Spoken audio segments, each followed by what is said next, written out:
也该到向皇上禀明一切的时候了。本王这就进宫去。王爷，万万不可！包大人为何阻止？进宫面圣，禀明一切，又有何不可呢？王爷，此事兹事体大，又事出突然，包拯担心皇上一时之间恐难承受。包大人之意是担心皇上不肯接受了？事隔多年，而刘贵妃已是当今太后，若无足够的凭证，的确很难让皇上信服。那以包大人之见呢？包拯已派人去将陈琳、陈公公接回京来，尚有许多细节有待查明厘清。一旦取得足够证据，再向皇上启奏，较为妥当。包大人言之有理，只是，以皇嫂之意呢？20多年都已经等了，再多等几日又有何妨呢？好，那就依包大人之见。王爷，不过此事还需秘而不宣，还请王爷稍作忍耐，不动声色。本王明白。太妃娘娘，请先回府休息，包拯会差人确保安全，且容臣与王爷在此细商对策。好，那就仰仗二位了。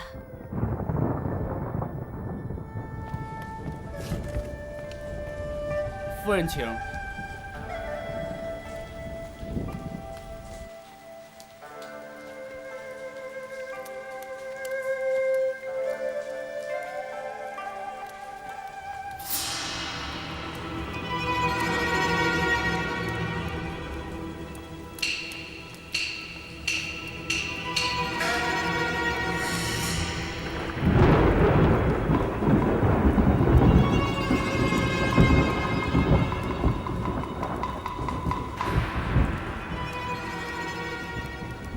请留步。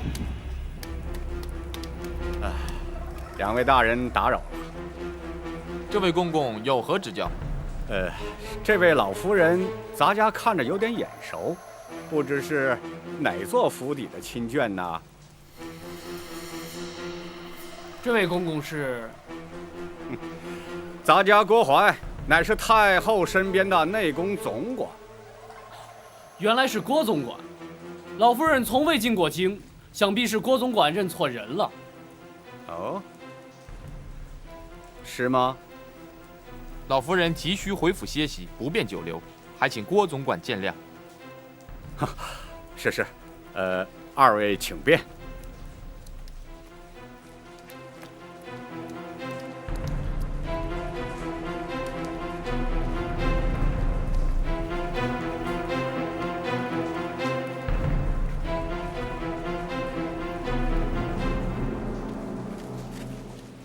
他们是哪座府邸的人？开封府的人。那位老夫人呢？听说是包大人的远房表亲。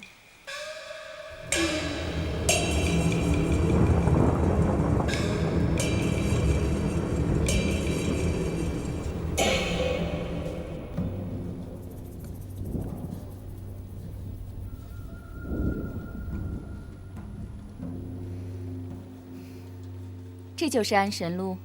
是，八王爷亲自交给奴婢的，说是只要用上个3-5滴，就好让娘娘安睡到天明。真会有如此奇效吗？奴婢早上已经派人试了2滴，刚刚才醒过来的。好吧。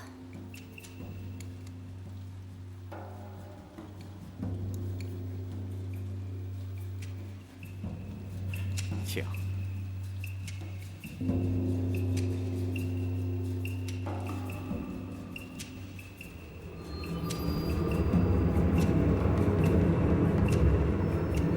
郭淮，奴婢该死。什么事情让你这样心不在焉的？回娘娘，奴婢在想一个人。什么人呢？今儿早晨奴婢去八王爷那求药的时候，路上遇到了一位老妇人。哦，她可是你的旧识啊？哦，不，奴婢只是觉得她的容貌像是谁呀？像是。别吞吞吐吐的好吗？她究竟像谁呀？说呀！像是当年在冷宫里的李贵妃。哎呀，娘娘，娘娘，奴婢该死，奴婢该死啊！你说她像谁？娘娘，是奴婢一时眼花，胡言乱语。娘娘，您千万不要听进去啊！不，哀家要弄清楚，她真的像李贵妃？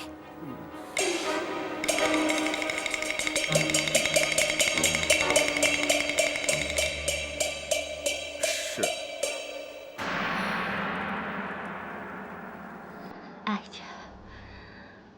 哀家才梦到她，你就见到她。莫非她真的是回来找我了？娘娘啊，李贵妃在20年前就被先皇赐死了，奴婢还亲自见过她的尸首呢，不会错的。他们只是长得相像，一定是别人。那个人是谁家的亲眷？到南清宫去做什么？回娘娘，奴婢打听过了，他是包拯包大人的远房表亲，是去拜见八王爷的。包拯的表亲？这包拯一向是公私分明，从未听说过他曾带亲眷入京。即便如此，又怎会前往南清宫去拜见八贤王呢？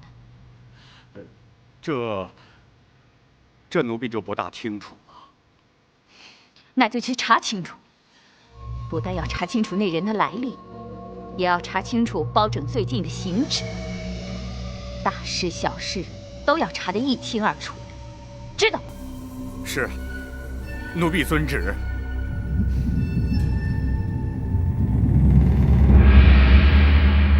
大人，八王爷已经知道太妃娘娘依然健在，想必会在适当时机出面。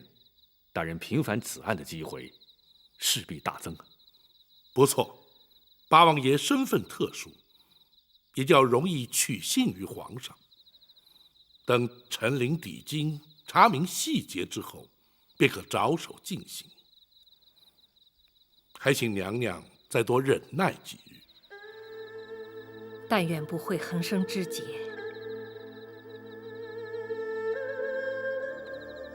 娘娘，此事一直秘而不宣，学生相信不会出现什么意外的。不，哀家认为不会如此顺当。娘娘何出此言？日间哀家离开王府时，遇见一个人。哦，但不知遇见何人？郭淮。郭淮今日的确奉旨去王府向八王爷求药，难道会如此凑巧被他碰上？不错，而且他还将哀家拦了下来。难道他认出了娘娘？岁月催人，娘娘的容颜与昔日必有所差异，应该认不出来才对啊。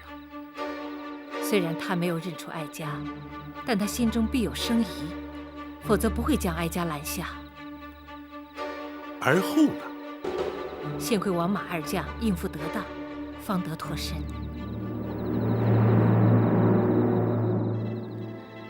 大人，虽然郭淮可能起疑，却未必会有所行动。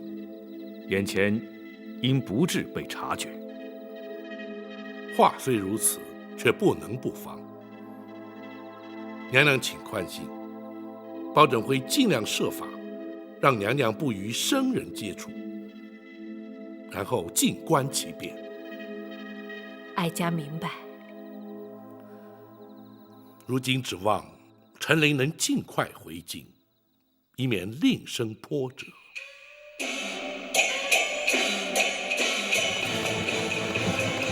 驾！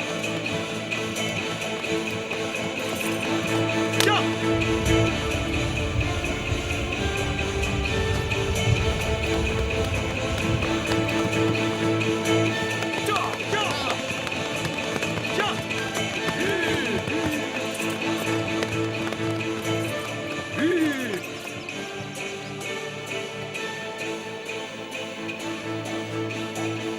二位为何不走了？公公啊，请留在车里，不要露面。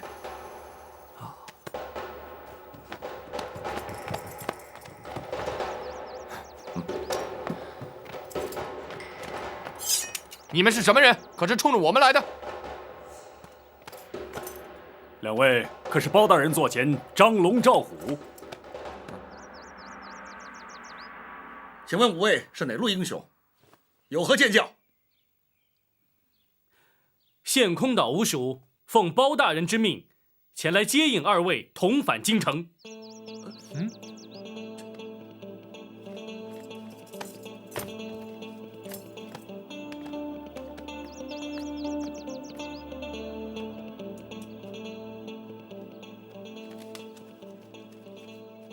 这是公孙先生亲笔信函，请二位过目。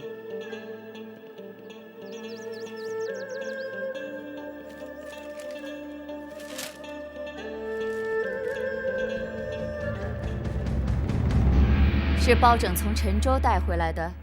是，包大人陈州督政回京，途经草州桥，在天齐庙放告后，就多出了这位老夫人，说是他失散多年的远房表亲。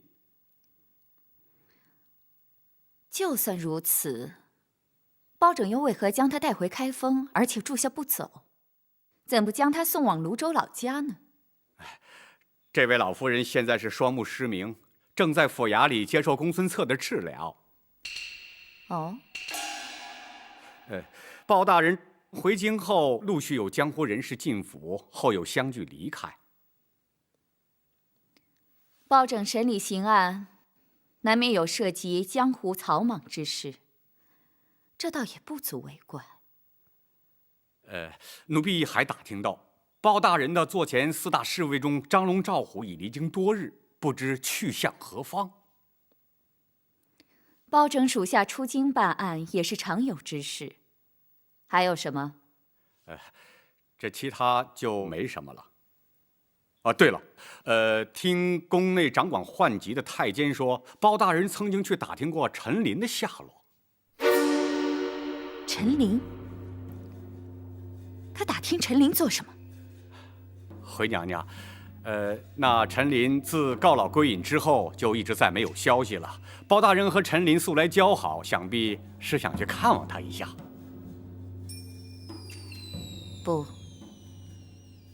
不会如此单纯。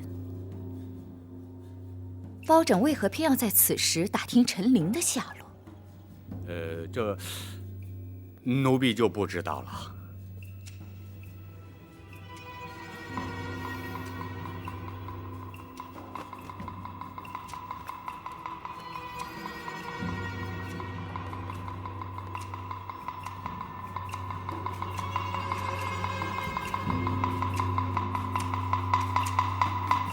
郭淮，奴婢在。传哀家的旨意，宣那老夫人进宫，哀家要亲自见她。是。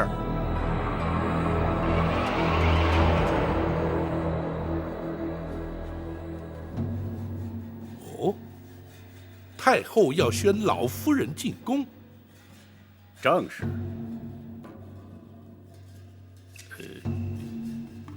学生冒昧请问，太后怎么会知道老夫人在府中呢？包大人的亲眷进京开封府，谁不知道啊？我看公孙先生是多此一问了。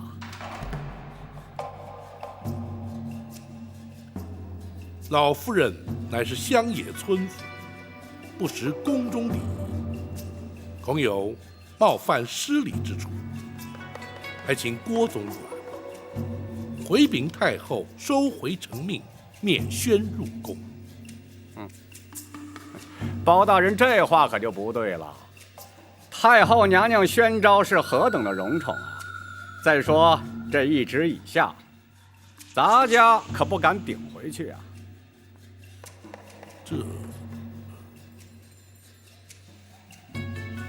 郭总管，老夫人双目失明，学生正在为她诊治，此时入宫，恐怕多有不便。那没关系啊，咱家在这等候，并亲自陪同入宫。再说了，这宫中有咱家照应，包大人敬请放心。这话说到此，包大人若是还不答应的话，那可就是对太后娘娘的最大不敬了。太后懿旨，本府怎敢不遵？烦请郭总管稍后，本府前去禀告老夫人，并略述宫中礼仪之后，再随郭总管进宫。那就有劳包大人了。没有料到，他们真的盯上了太妃娘娘。大人，难道真的无法回避了吗？太后懿旨，谁敢违抗？太后既然指明要见太妃娘娘，既然是非见不可，只怕是避无可避呀。一旦太妃娘娘进宫，生死便全掌握在太后手中，随时会有性命之忧啊！本府身为外臣，若不奉诏，不得擅自进宫。纵然有心拼死维护，入不得宫，又岂能奈何？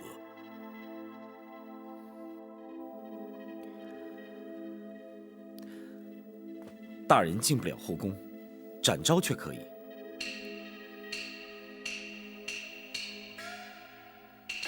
哎，不错。展护卫蒙皇上赐封，御前4品带刀护卫，圣驾当前特许带刀，深宫内院任意行走。倘若展护卫随太妃娘娘前往，任谁也无法拦阻。的确如此。展护卫在，就劳你随侍太妃娘娘奉驾入宫。入宫之后，娘娘的安危就全仗你了。属下誓死保证娘娘的安全，请大人放心。好，如今还得劝得娘娘安心前往，谨慎应对，否则后果仍难逆料。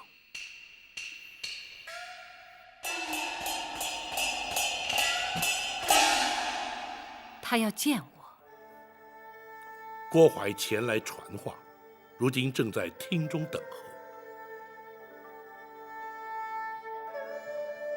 他到底还是找来了。你们说，哀家该不该去啊？娘娘要是不去，恐怕会让对方更加起疑。既然如此，哀家去见他就是。是啊，不过以学生之见，虽然太后下旨召见，却未必肯定娘娘的身份，还请娘娘尽量掩饰一二。宝琴，你说20年不见，他还能认得出我吗？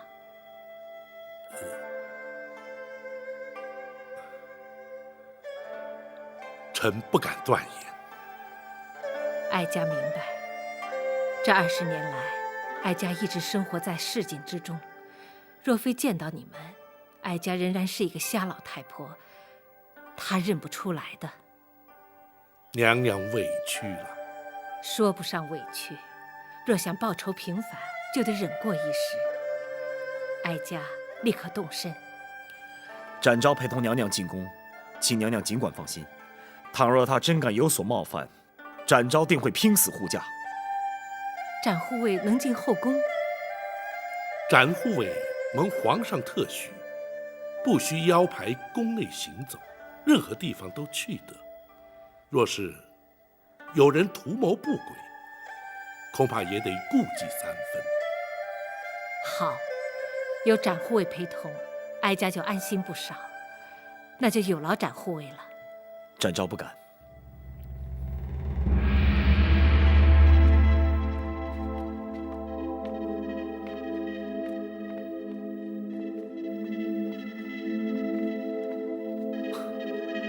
太后存心摆弄威风，却不知老夫人目不能视，全无作用。就由她摆弄吧，不值得计较。待会儿见面时，少不得依礼参拜。无妨，既然来了，老身就是一介市井瞎婆。太后驾到！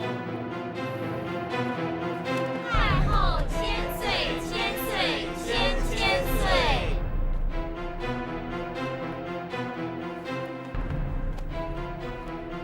御前4品带刀护卫展昭，携包大人亲眷赵氏，叩见太后娘娘千岁。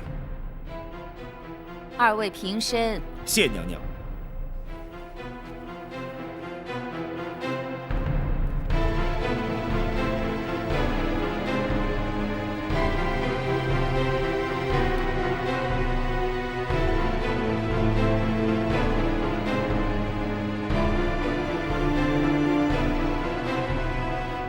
都起来吧，赐座。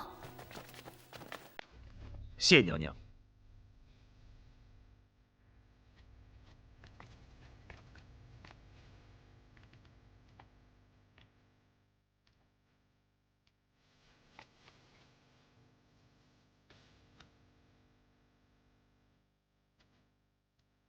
听郭总管说，展护卫执意要陪老夫人一同进宫，是吗？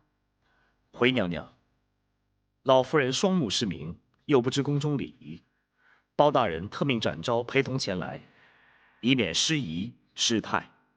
哼，包大人也顾虑太多了。哀家既然宣召老夫人来，自然不会介意是否失态失仪。谢太后。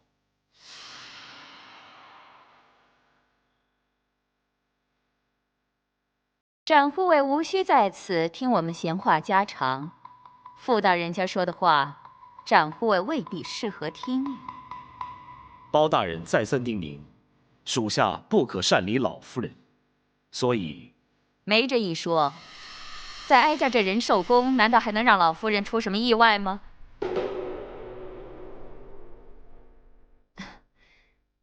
要不这样吧，只要老夫人稍有差池，展护卫尽管找哀家负责，如何呀？展昭不敢。哀家不但要展护卫离开，这里除了郭总管留下伺候之外，一个也不留，全都退下。是。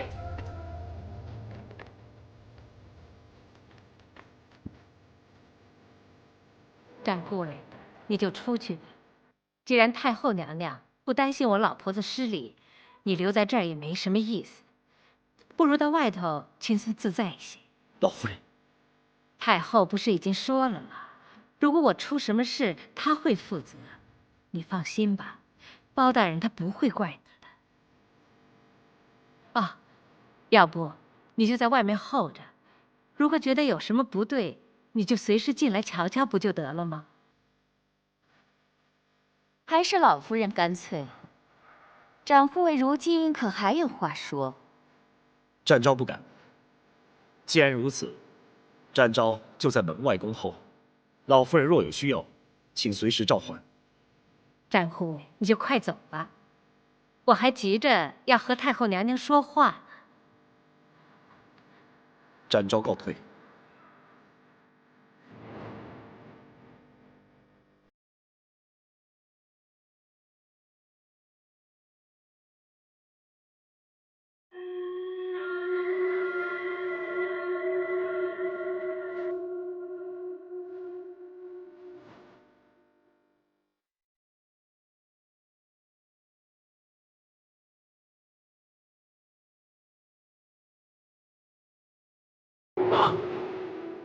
太后将老夫人宣进宫去了。正是。包拯虽借此婉拒，怎奈那郭槐亲自前来府衙接人，只得让老夫人去了。这岂不是羊入虎口吗？若是坚持不去，非但坐实了太后之疑，而且造成抗旨之事，两相权衡，还是让老夫人冒险进宫。为防万一，包拯特命展护卫随行护驾。哦，有展护卫随行，谅他们也不敢公然造次。但包拯仍觉不妥，故而前来请王爷寻医名目，进宫面圣，伺机前往仁寿宫查看虚实。你顾虑的对，由本王进宫，的确较为合适。你且回府等候本王的消息。多谢王爷。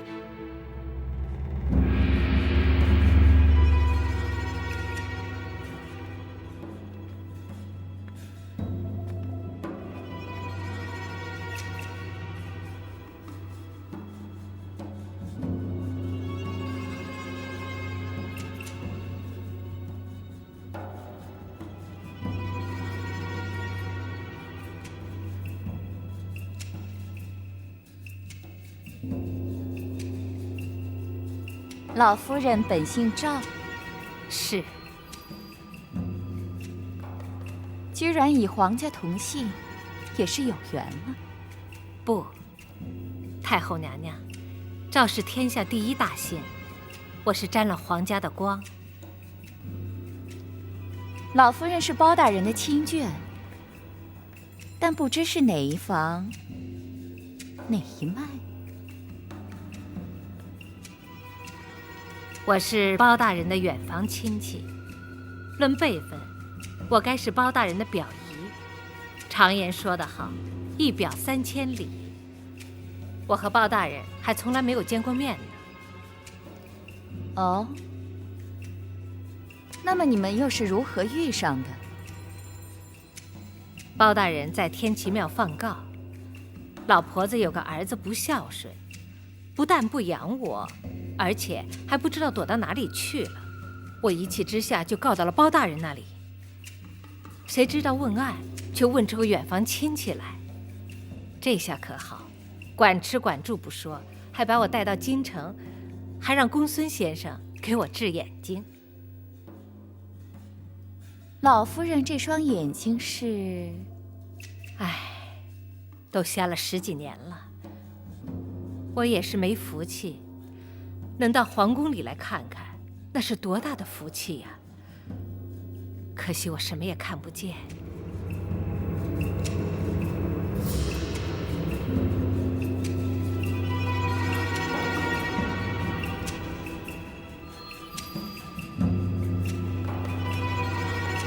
谁？你看得见？哦，原来是郭公公啊！我怎么能看得见呢？只是眼睛瞎久了，我的耳力变得特别好，我是听见有人在我身边。哦，咱家是给老夫人递茶的。我哪能担当得起呢？听说郭公公是后宫的总管，那可是个大官，我老婆子怎么担得起让郭公公为我倒茶呢？罪过，真是罪过呀！老夫人是太后的贵客，咱家是太后娘娘身边的奴才，服侍老夫人是咱家该做的。那我是沾了太后娘娘的光了。你也别客气，你确定不是姓李？太后娘娘说笑了，这姓怎么能乱改呢？太后娘娘，你怎么会觉得我姓李？只因你和哀家多年前的一个姐妹长得十分相似。是吗？啊，我明白了。郭公公也说我看着眼熟，原来我和太后娘娘的姐妹长得像，难怪娘娘要招我进宫。那娘娘那位姐妹上哪儿去了？她在20年前不幸去世了，可是哀家始终觉得她没有死。那我相信娘娘和那位姐妹的感情一定很好。不错，哀家与她情同亲姐妹一样。你是怎么知道的？很简单嘛，人都死了20年，娘娘还觉得她没有死，甚至还觉得她随时会出现在自己面前。娘娘和那位姐妹不但感情好，而且娘娘还是个有情有义的人，至今还对她念念不忘的。要做娘娘的姐妹，那得积多少阴德啊！我一个乡野村妇能长得有点像，已经是上辈子积来的。不过能让娘娘看看我这瞎老婆子，回忆娘娘当年的那个姐妹，对我来说已经是天大的恩宠。你说的没错，你的确让哀家了解思念故人之苦。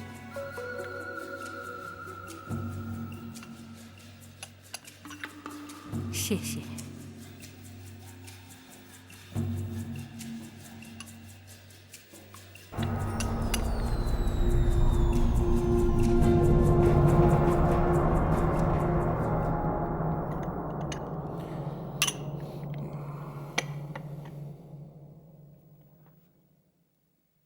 自你登基之后，所作所为均不是规矩，有为有守，没有令人失望啊。那是父王在年幼之时教诲之功，孩儿一直不敢稍有怠慢。只是父王甚少入宫，孩儿也未能成婚定性，善尽人子之孝。你我虽为父子，但是依照朝廷体制，如今却属君臣，若是经常往来走动，反而不妥。就维持现状吧。只要你一切安好，我就放心了。父王不愿入宫，还是儿臣回府探望吧，也好随时向父王请益。那就随你吧。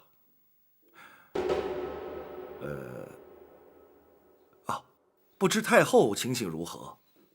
郭槐来府中求药，以治失眠之症。不知太后是否已经开始服用了？太后日前受失眠之苦，孩儿记得幼时父王偶以安神露助孩儿入眠，故而差郭槐前去求药。打扰父王，还望父王恕罪。谈不上打扰。不过，你对太后的关怀之情，颇让人称许呀。生育养育皆是恩情，孩儿不敢忘父王的生育之恩，亦不敢忘太后的养育之情。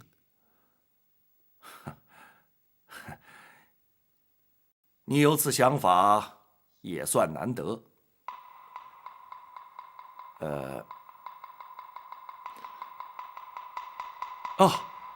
安神路虽可助眠，却不宜多服。哎，既然进宫了，也就顺便去看看太后，也好当面嘱咐。孩儿也正要去探问太后服药成效如何，父王何不一起前去？哦，如此甚好。来人，奴婢在。拜驾仁寿宫。是。老夫人，请用点点心吧。啊，请。谢谢。别见外，吃一点吧。啊，这是哀家特地为你准备的。谢谢。哀家相信你一定喜欢吃。来。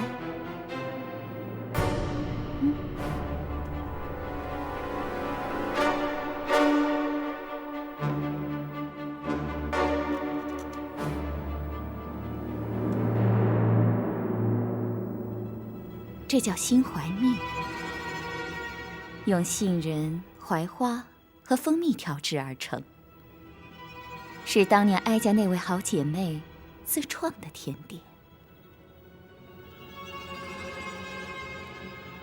好吃吗？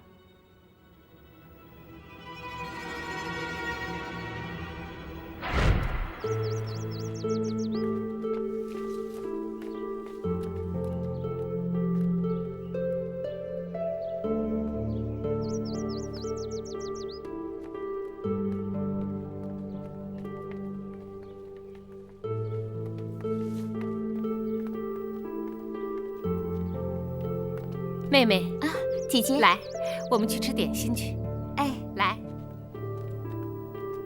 来坐。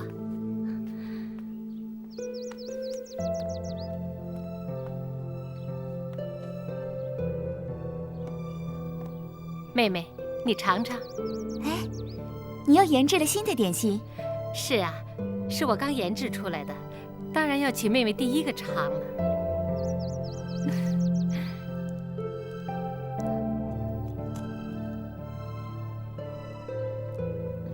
好吃吗？有淡淡的花香，有点苦涩。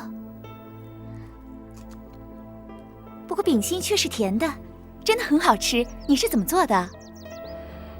这是5月初开的槐花，带皮的杏仁儿，再加上断花的蜂蜜，用栗子面揉合以后再烤出来的。这么好吃的点心，有名字吗？有啊。采用食材的名字就是“杏怀蜜”3个字的谐音“心怀蜜”，就是心里揣着甜甜的蜜。心怀蜜，姐姐是不是要献给皇上的？不，这只是做给我们姐妹俩吃的。为什么？因为这是我们姐妹共同的写照。我们刚进宫的时候，就像初开的槐花，洁白美丽；而在宫中的日子，就像杏仁一般苦涩。不过，只要我们安心地待在宫里，总有一天会得到皇上的宠幸。往后的日子啊，就会像蜜一样甜。姐姐，姐姐只教给你做法，也只做给你一个人吃。记住。这可是我们姐妹之间永远的秘密。从此以后，哀家学会了做这酥饼。20年前，当哀家那位姐妹过世之后，哀家才下旨宫中御厨学着做。可是这心怀蜜只给哀家一个人吃，甚至连皇上都没有尝过，因为哀家曾经答应过他。这是我们俩之间永远的秘密。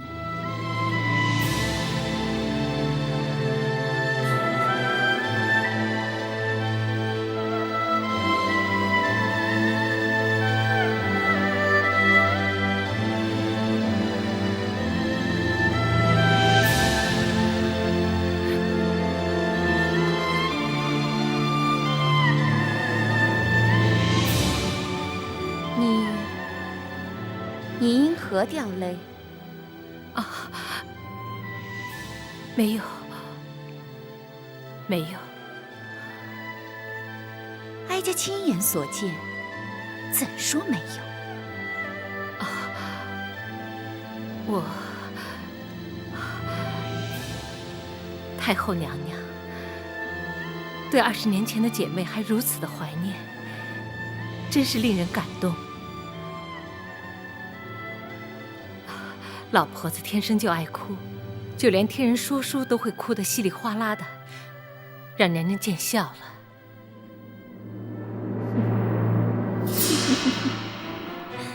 老夫人也太多愁善感了。如今故事说完了，老夫人也哭过了，现在可以吃点心了。这点心，娘娘一向是不给别人吃的。我老婆子哪来这么大的福气享受？因为你和我那姐妹长得实在是太过相似。直到现在，哀家都认为你就是她。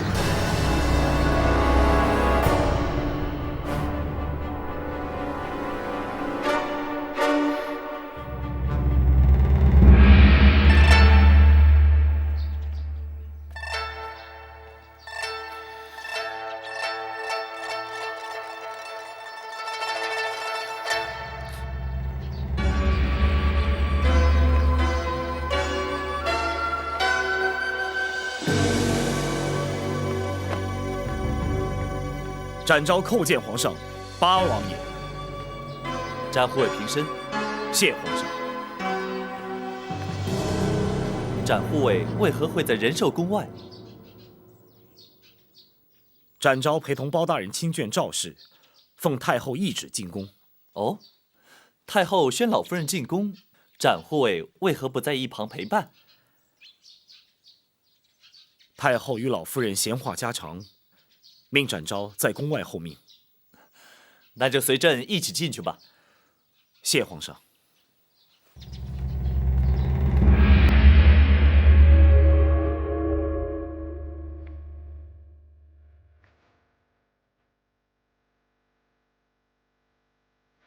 娘娘怎么不说话了？哀家想仔细的看看你。我一个瞎老太婆，有什么好看的？娘娘就别再取笑我了。哀家要仔仔细细的看清楚，你究竟是姓赵，还是姓李？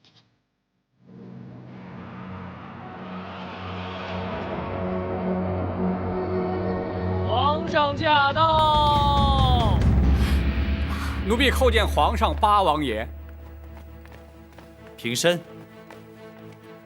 儿臣参见母后，望母后病体早愈。免礼。皇上来仁寿宫，怎不先通知一声？八贤王又怎会联袂而来？父王得知母后患有失眠之症，特来探望。哦，哼，自从哀家迁进这仁寿宫，八贤王可是头一回来。惭愧，本王不敢贸然前来打扰太后，没想到却失了君臣之礼，还请太后恕罪。千万别提什么君臣之礼，八贤王乃是先皇玉帝，又是皇上的生父，既是一家人，又何必拘礼呢？你能来看看哀家，哀家高兴还来不及呢。多谢太后不罪之恩。本王是来提醒太后，那安神露虽可助眠，却不宜服之过量，否则恐对凤体有伤啊。难得八贤王如此细心，哀家感激不尽。这位就是包大人的亲眷吧？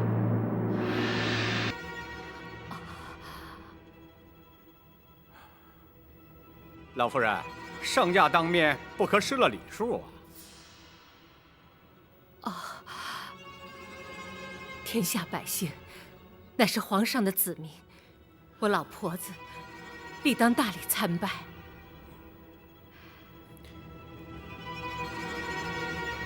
老夫人身体欠安，目不能视，还请皇上。展护卫，该跪就跪，该拜就拜，我又怎么能够例外呢？哎，老夫人请起。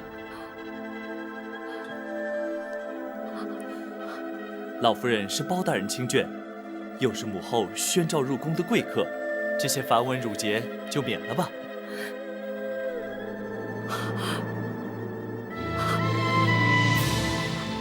老夫人因何落泪？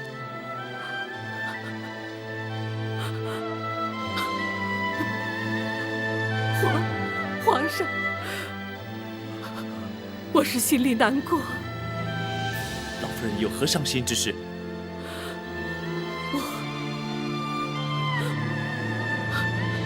皇上，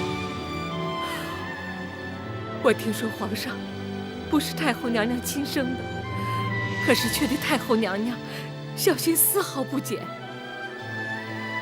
可怜我老太婆，明明有一个亲生儿子，她却不肯认我，丢下我一个人孤苦伶仃的夏老太婆。皇上，我怎么能不伤心，不难过？竟有此事？难道包大人对此事就不闻不问吗？回皇上，包大人正在着手追查，一旦查明，自会还老夫人一个公道。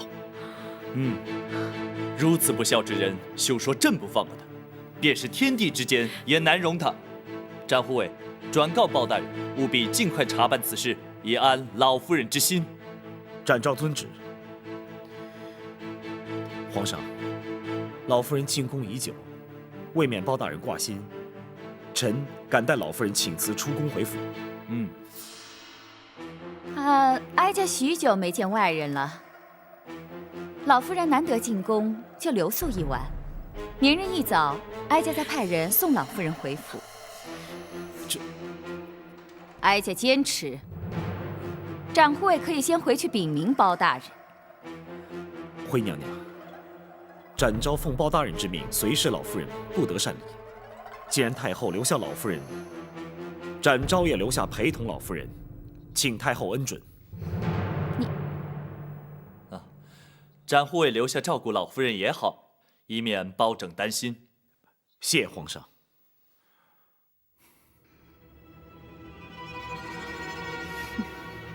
既然皇上都这么说了，哀家岂会再有异议？只是包拯那里……不妨。本王正好要去见包大人手谈一番，就由本王代为转告吧。谢八王爷。郭槐，奴婢在。收拾一间肃静的厢房，安排老夫人过夜之用。是。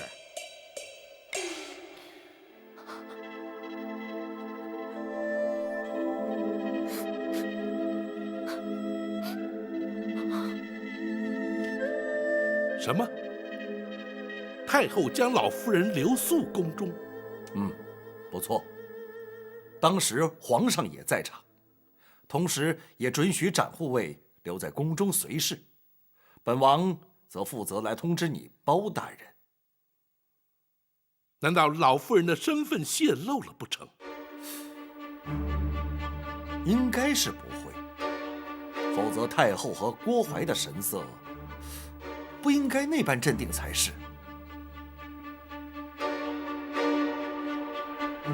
学生以为，纵使太后没有认出老夫人，却也未尽是心中之疑。因此硬将老夫人留宿宫中，也是为了更加确认。对，有此可能。倘若如此，老夫人在宫中，岂非身陷险地？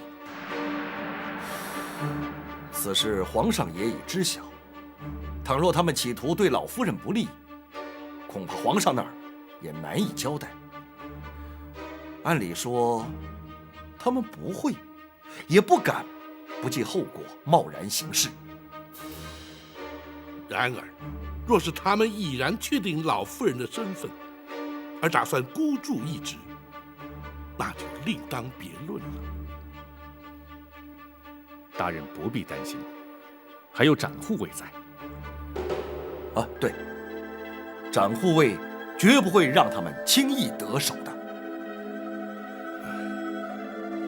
如今，就只有全寄望展护卫了。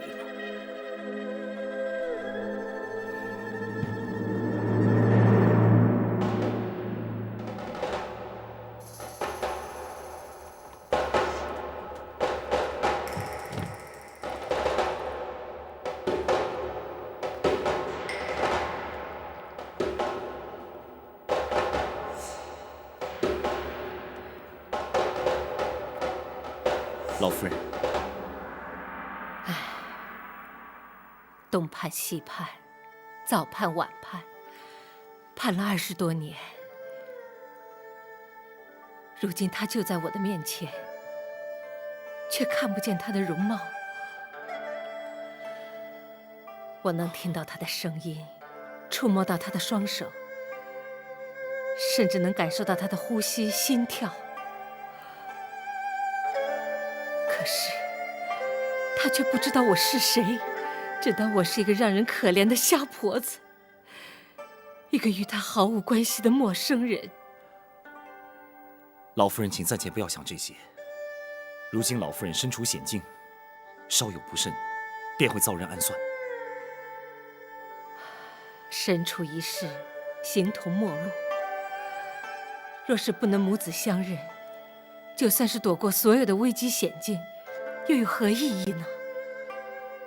老夫人切莫气馁，包大人定会为老夫人洗雪沉冤，到时候老夫人必定会母子团圆。可是老夫人必须谨慎小心，安然度过危机，才能如愿以偿。唉，若不是盼着这一天，我早就不眷恋这悲惨的人世了。展护卫，你有什么话就尽管说吧。太后将老夫人留宿宫中，想必是另有所图，请老夫人暂且忍耐，及早就寝，一切交由展昭应付即可。好，一切就依你。无论夜间有何动静，都请老夫人闭门不出，展昭自会在屋外守候。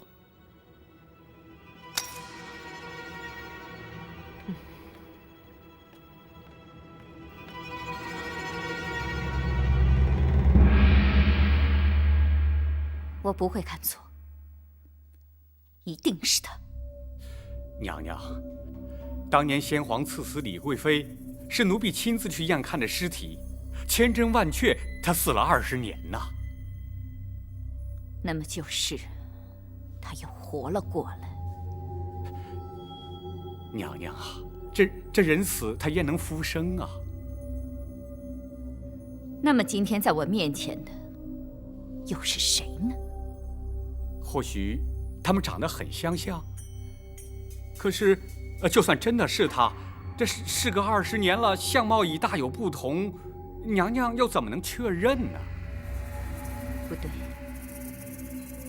他能瞒得过天下人，但是瞒不过我。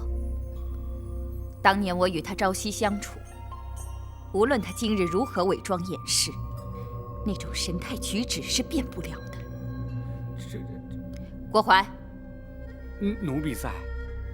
你把他请到寝宫来，我就不信逼不出他的真实身份。娘娘，哀家的话你敢不听？奴婢不敢，奴婢遵旨。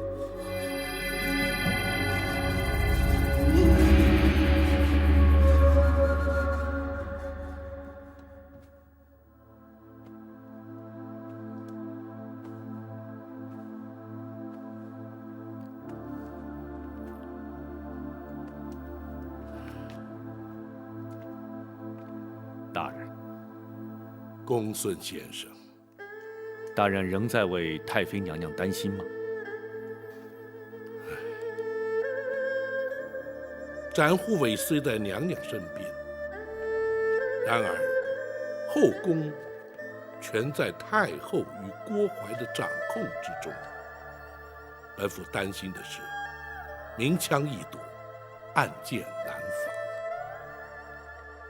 大人不必担心，展护卫武艺高强，胆识过人，想必定会保得娘娘安然无恙。单凭武功不足为事，展护卫需要的是斗志，而非斗力。说是娘娘的安危，实则却是正邪善恶之争。胜，则是公理正义之胜；败，则是天道人性之败。本府虽知展护卫必能妥善应对，却仍难免挂记于心呢。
展护卫，郭公公，咱家奉了太后的旨意，请老夫人前去叙话。老夫人已然安寝，请郭公公回禀太后，恕难奉诏。展护卫，你没有搞错吧？此刻刚刚入夜不久，老夫人怎么可能已经入睡呢？郭公公有所不知，公孙先生正在替老夫人医治眼疾，最忌劳累，每日入夜既眠，从无例外。可是太后正在寝宫等候，展护卫务必请老夫人破例前往，否则咱家难以向太后交代呀。就算展某想帮公公的忙，恐怕也是无能为力。此话怎讲？公孙先生乃是以金针过穴之术及开方施药，双管齐下，为老夫人诊治眼疾。老夫人进宫之前已经服过药，时辰一到，自然成眠。如今若想唤醒老夫人，只怕是绝无可能。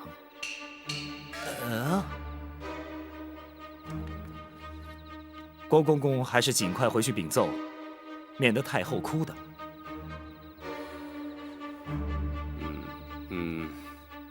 展护卫能否让咱家进去看看呢？郭公公到底要看什么？郭公公虽是晋升太监，并无男女之别，可是老夫人已经入睡，又何必前去打扰？除非你不相信展某。不，展护卫言重了，咱家是奉太后旨意而来，若不进去看看，如何向太后交代？说来说去，你还是不相信我吗？展护卫，见谅了啊！咱家今天是非看不可。展护卫，咱家可是奉太后的懿旨而来啊！展昭也是奉了皇上的口谕，留在此地照顾老夫人的。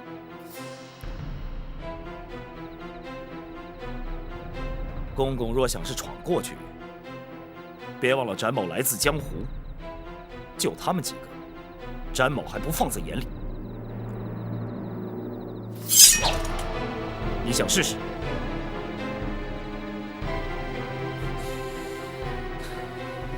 公公，还是回去复命吧。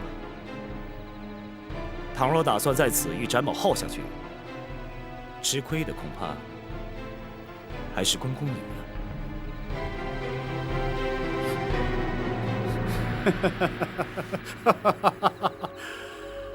张护卫，千万不要误会，咱家只是为了向太后有个交代。既然长护卫已经把话说明白了，咱家回禀太后就是。那好，公公请吧。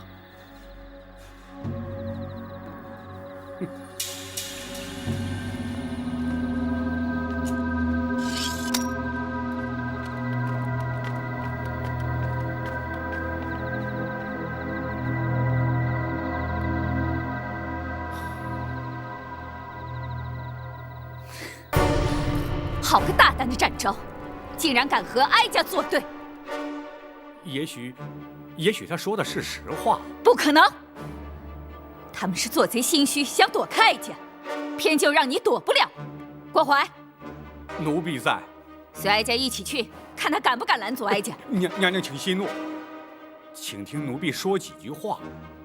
你说，展昭他虽然从中作梗，但他的话多少总占个理字。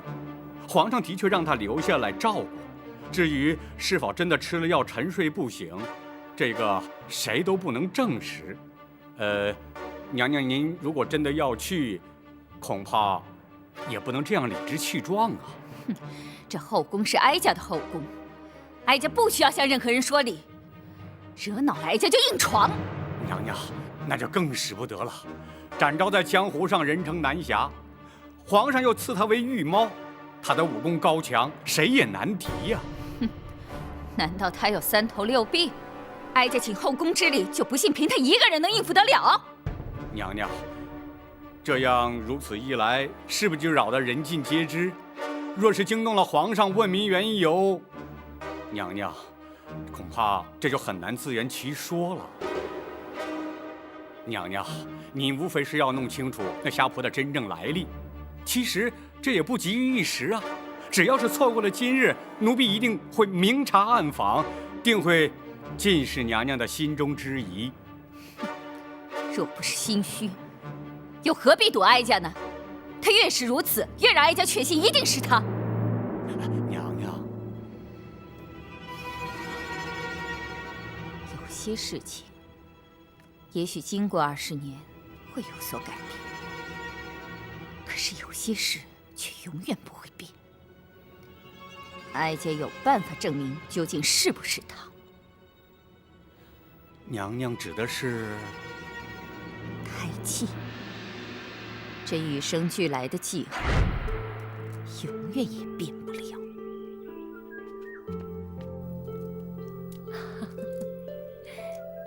姐姐这头秀发真漂亮，皇上见了一定会喜欢。女为悦己者容，我们作为女子，恐怕这一生花在梳妆打扮上的时间少不了。真不知道是信还是不信呢。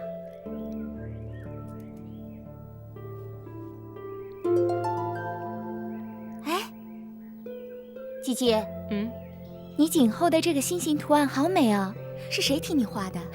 傻妹妹，这不是画的，这是胎记。真巧，胎记能生成这么美的模样。可惜我自己都看不见。没关系的，姐姐看不着，就留给皇上看呗。妹妹，你看你又在取笑我了。那胎记生在后颈发根处，无论多少岁月，也不会让它消失。只是平日会被头发遮盖，难以察觉。娘娘是想从胎记上来证明她的身份？展昭占个理字，哀家也占个理字。就算是个瞎婆，也得梳妆打扮才不失礼。展昭是男子，而他有双目失明。派人替他梳妆，谁也无话可说。是，奴婢一定派个手巧的宫娥去，一旦看清楚了，立即回禀娘娘。到那时你再来和哀家争辩，究竟是不是他，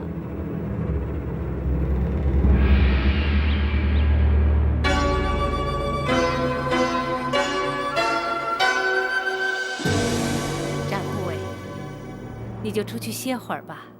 我们梳妆打扮，你们男人看着岂不是没趣儿啊？展昭奉命陪伴老夫人，不敢稍有懈怠，打扰了老夫人，还请恕罪。你要是不嫌烦，就陪着吧。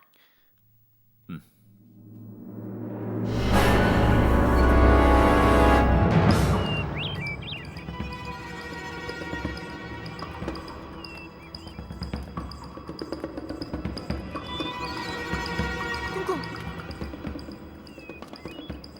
怎么样？有。什么？你确定啊？确定。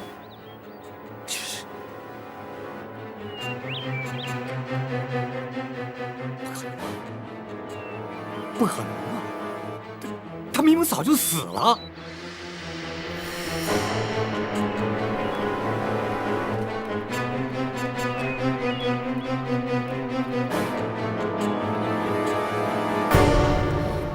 娘娘，奴婢真的亲眼看见他的尸首，他的确在20年前就死了。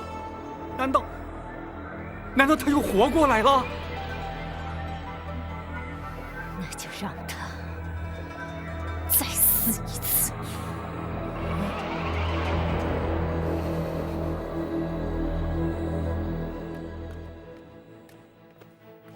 老夫人，我们可以走了。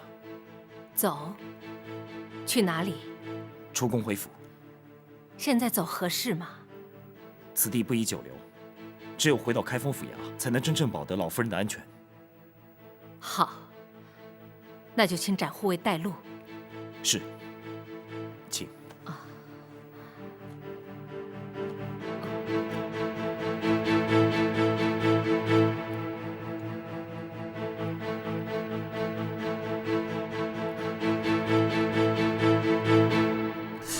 郭淮，奴婢在。立刻调集后宫所有人手，将厢房团团围住。哀家要亲自去揭开他的真实身份。是。娘娘，启禀娘娘，展护卫和老夫人已经出宫了。什么？你不是你们在厢房守着吗？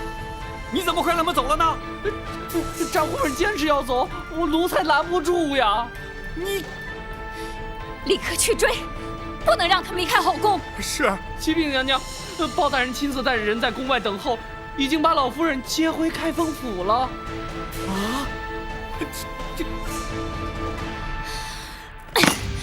哼！这个包拯！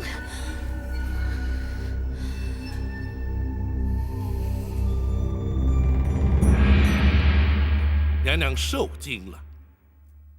幸亏有展护卫陪同，否则哀家怕真是出不了后宫了。展昭只是略尽本分而已。难道娘娘的真实身份被他们认出来了？其实他心中一直在怀疑，所以才会这样百般试探。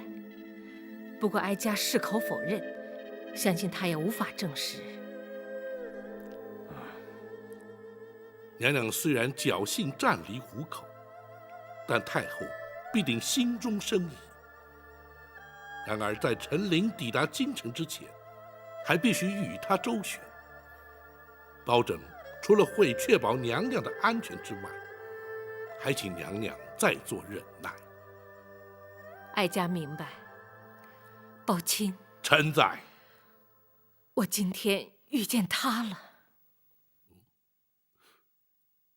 娘娘是说皇上？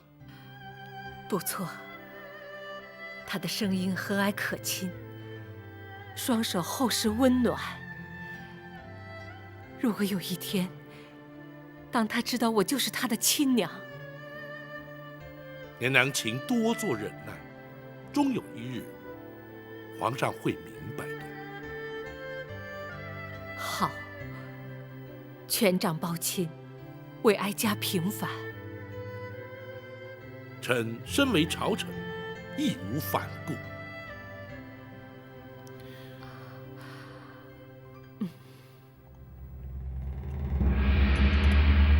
原来这都是包拯在其中作梗。如果他不知道虾婆就是当年的李贵妃，又怎么会把她带回开封？可是，他又何必要带着李贵妃去南清宫见八王爷呢？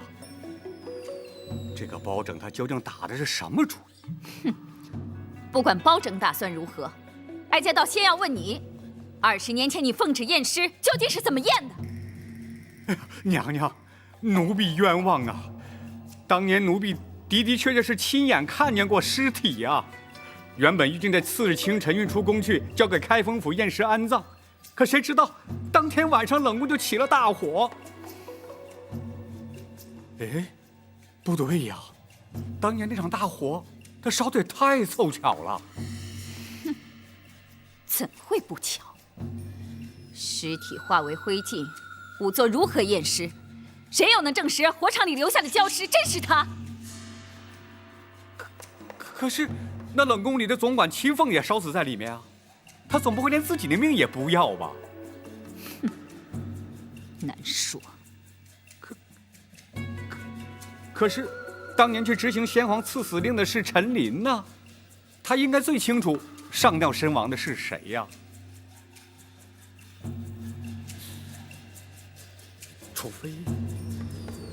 除非，这根本就是陈琳的主意。他为什么要这么做呀？为什么并不重要，重要的是他知道了些什么。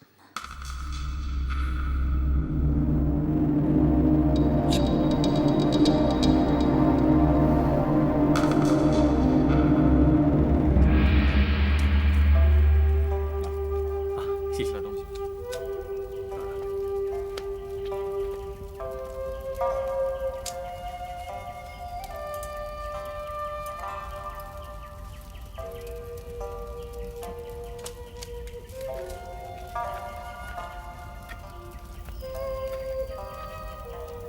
公公，吃点东西吧。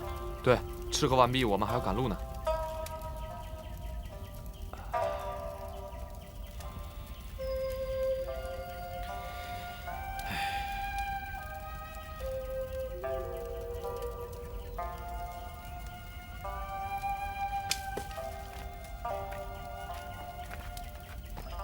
老人家，多少还是吃一点，否则路上饿了再吃，多有不便呐。多谢几位英雄前来护送，实在是愧不敢当啊！您是包大人的重要人证，在下兄弟奉包大人之命前来保护，又何必言谢？对了，什么案子要你作证啊？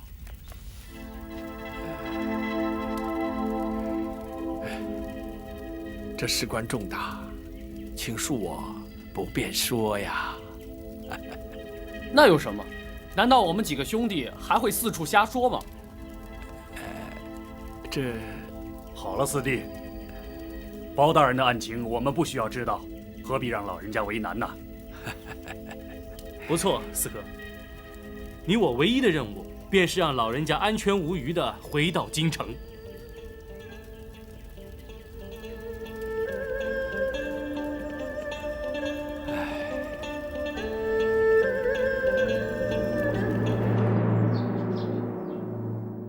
娘娘是担心陈琳知道当年那件事儿。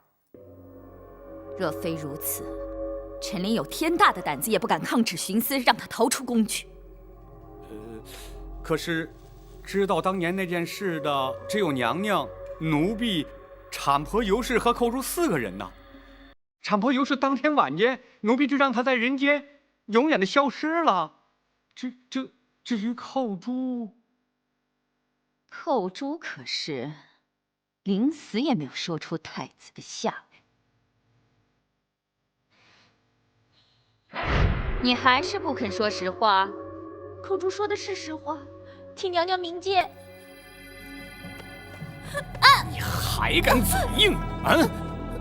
要你把婴儿埋在金水桥下，你去把它藏了起来。说，究竟把它藏在哪儿了？公公，寇珠冤枉啊！我的确埋在金水桥下。胡说！那你为什么指不出埋尸的地点？我当时心里害怕，匆匆忙忙的买好就回宫来了，实在记不得埋藏的实际地点呢。你还敢胡说？咱家派来那么多人在金水桥下去挖，就差没把它挖了个遍。说，到底藏在哪儿了？啊？我实在想不起来了。找死你！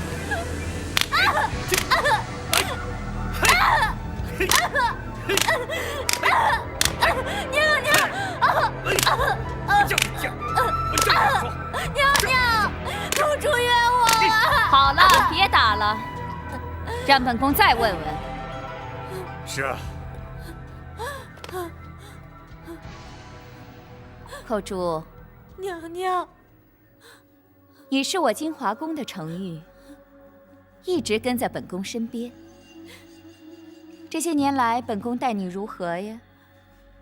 回娘娘，寇珠自小进宫，直到入了金华宫，跟着娘娘，才不受其他宫人欺负。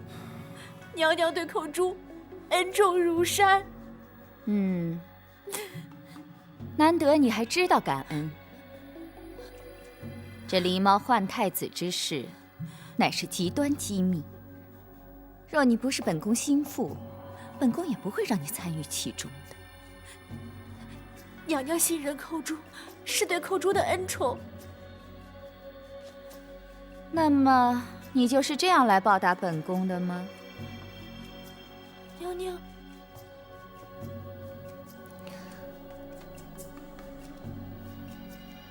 太子的下落何其重要！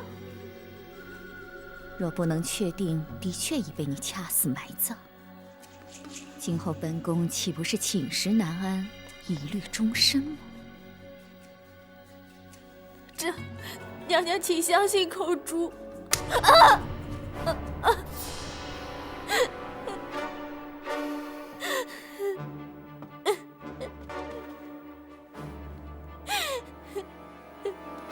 你要本宫如何相信？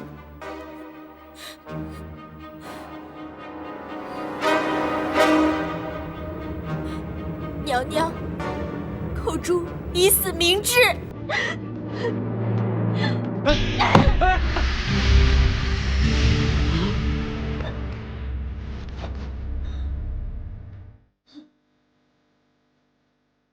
请娘娘安心。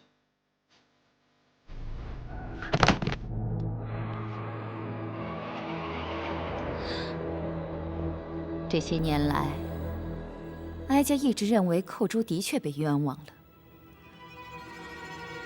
可是如今看来却又未必。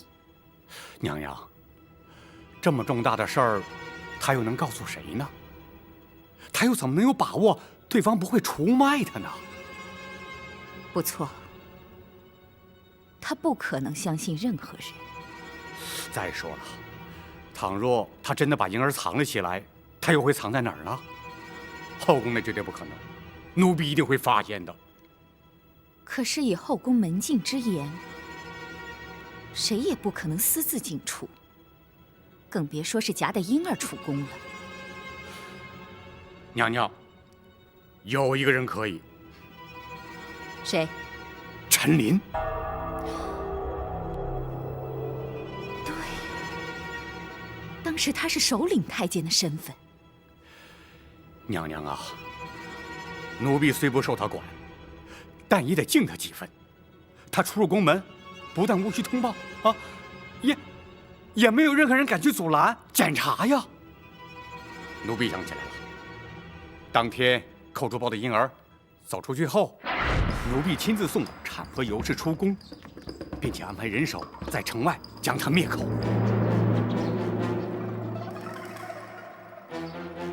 你出宫后，自会有人来找你。等你们见面之后呢，你这一辈子就不缺吃穿了。谢谢总管，谢谢总管。不用谢，这是你应该得的。去吧。是。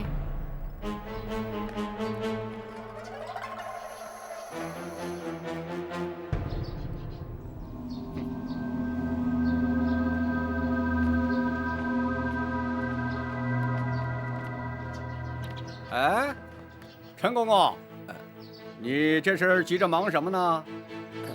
啊，皇上要咱家送玉果去给八王爷祝寿，谁知道玉果园的人耽误了时辰，再不赶去就要误事了。啊，既然如此，那陈公公就赶紧请吧。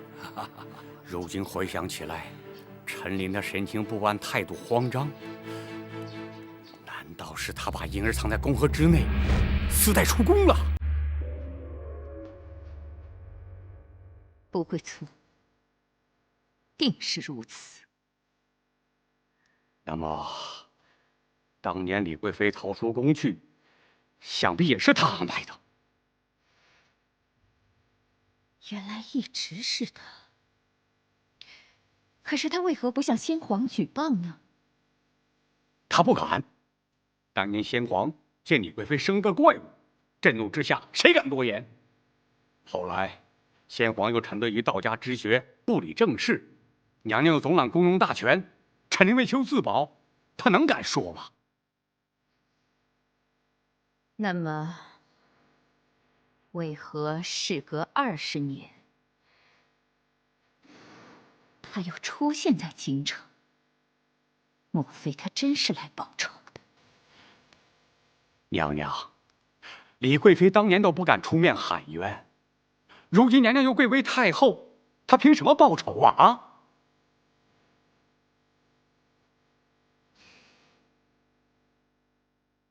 难道是因为包拯？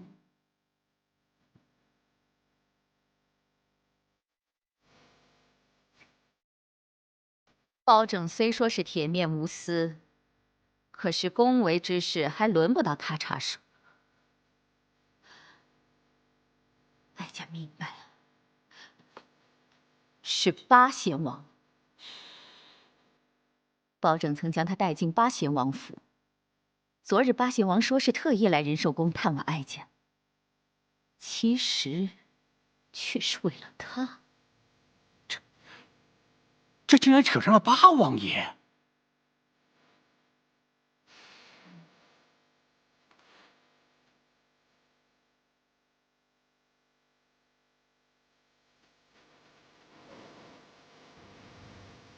看来如今所面临的，乃是前所未有的危机。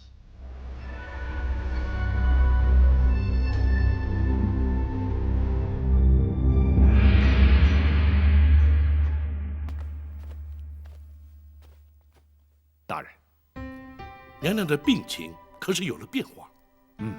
宝琴，哀家现在已经能够看到光亮了。太好了，公孙先生可否略作说明？是。娘娘这几日施针用药，从未间断过。若论医理，此时最忌情绪激动。可是娘娘的情形，却恰恰相反。娘娘入宫之后，因与皇上相见而难抑激动之情，想不到体内运行之气竟借泪水把久滞的经脉打通了。公孙先生是说，娘娘双目复明已确有可能。正是，而且随时都可能会发生。没想到娘娘因祸得福，可喜可贺。还有赖公孙先生妙手回春，学生不敢居功。这也是老天垂怜，让哀家能够亲眼目睹20年沉冤昭雪。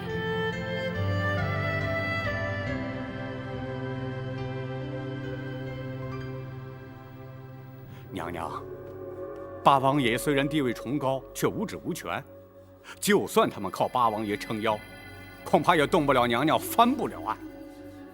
不，八王爷乃是赵氏皇族族长，皇族中人无不以他马首是瞻。同时，他还握有上打昏君、下打谗臣的先皇御赐金剑。一旦他插手此事，哀家也难以对抗。那可如何是好啊？八王爷之所以被尊称为贤王，乃在于他处事公允、依法讲理。若是无凭无据，他也不会插手。娘娘啊，20多年都过去了，不会有证据留下来了。哼，没有物证，却有人证。娘娘是说李贵妃？不，她只是一个抗旨不遵的先皇陶妃。她若作证，自可轻易推翻，无人会信。那真正的关键人证是陈琳。陈琳早已告老还乡，不理世事了，难道还会找她回来作证？包拯以远方亲眷之名带李妃入京，甚至带她前往南清宫见过八王爷。可是却为何迟迟不提此案？他们在等陈琳进京。没错，你曾说过，包拯的侍卫出京而去，却不知去向。哀家可以断言，他们是接陈琳去了。娘娘，那如此一说，他们是在等陈琳一旦进京，包拯必然会开始行动了。没错，因此无论如何，绝不能让陈琳进京，知道吗？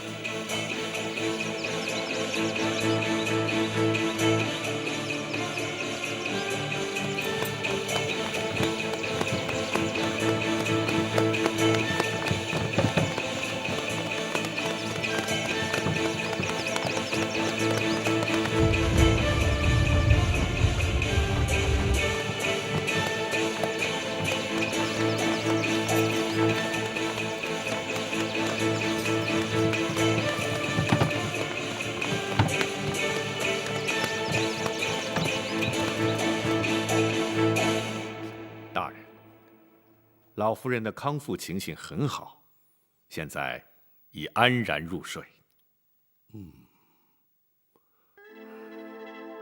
太后的疑虑未消，危机随时会现，虽在府中，仍需严加防范呢。是，王朝马汉带人在厢房外守护，展护卫则藏身暗处，紧急之时可立即支援。好，此时不能出半点差错，否则非但不能替老夫人平反，甚至可能因此而惹祸上身。是，学生会多加留意。陈琳何时可到？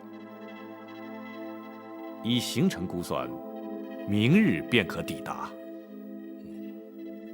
倘若太后对老夫人疑心不减，甚至可能连陈琳回京都会被他们察觉。